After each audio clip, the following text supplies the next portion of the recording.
All right, check out this first story from timcast.com. EU to impose mandatory electricity cuts to flatten the curve, reduce peak energy demands. European Commission head announces Russian price caps as Putin threatens to cut Europe off from all energy deliveries.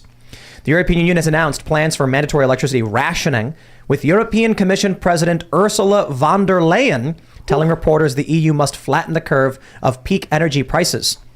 Her announcement highlighted a 5-point plan the EU is preparing to enact to address local energy markets. Europe has faced an energy crisis following Russia cutting off supplies of natural gas. The funny thing is, Russia is now selling gas to China, who is driving it all the way back to Europe and cranking up the cost. And now people are looking at like 500% energy increases. Italy, you've got bars and restaurants with candles. And when you look over at California, and they're doing the exact same thing. It kind of feels like what's happening there is going to happen here, and we're just a little bit behind. But I know, Amala, you live in California, right? How's that been? Unfortunately, I do live in Los Angeles. So last night I was chilling in my apartment and got a notification that says, due to our overwhelmed electrical grid, your electricity might go out at any moment. And you're going to have to deal with that for an hour or two. We'll rotate it across our different circuits. And welcome to the New World Order here. But your power didn't go out? It didn't end up going out, but I guess they're putting out warnings that through this continuous heat wave that we're going through right now, that there's a very good possibility that it's going to happen. And in other regions of California, they're doing those rotating brownouts. Ooh, you saw Gavin Newsom though, right? Yes, he was wearing the fleece sweater. Wow. That was cold, awesome. Tim. He's cold. Cool. Yeah, he's cold. Okay. Maybe he's like it could be that he's a lizard person, and then it's like it may be hot, but yes, it still needs to. I like that he's gotten like really crazy tattoos of late. Yeah. He has to hide that.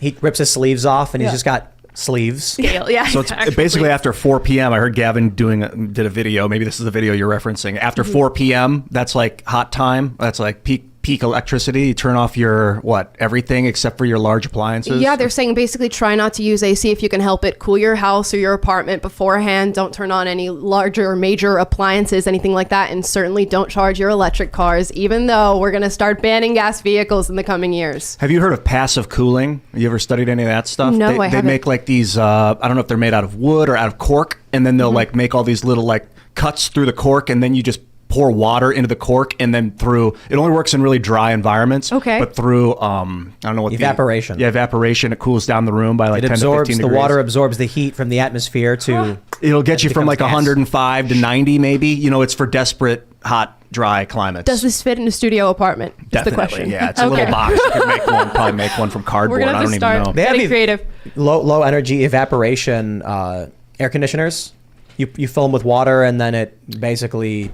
Yep. Recently just bought one of those, although I don't know after 4 p.m. if we can even have those on. Here's a question. Why don't you leave Los Angeles? Oh, you're getting into tricky territory here. So I do work for PragerU. We're headquartered in Los Angeles. It's Dennis's fault. We're there. Dennis, who you had on the show, he's like, I am not leaving California. He's like, I'm perfectly fine being in California. And I get it. He's also wearing a sweater. He's good. Yeah. Dennis is chilling. And I will say that being in the heart of all the problems does really get you invigorated every day to be in the fight. When you're walking out of your apartment and a homeless man screams obscenities at you, you're ready to work every single day. That's fair. You have to learn how. You got to learn self-defense. Yeah. You've also got to learn, tactical poop cleanup. I'm you never know if you're going to step in it. I'm 120 pounds soaking wet, so self-defense is something I need to work on. 100%. Yeah, jiu-jitsu. Yeah. Where were you before LA? Florida. Oh, what? Why did you do that? You know what? I like to think I thought it through. It was a fantastic opportunity. I love my job so much, so it's totally worth it. Don't get me wrong. But leaving the freedom state of Florida to go to LA, which has just been disintegrating in front of my eyes, has been an interesting experience. You're on the front lines. On the front lines. You left the comfort. I'm just imagining you. You're at home in Florida, and you tell your family, and you salute them, and you're like, I'm going to the front line. You're like, dude, you're crazy. I'm going.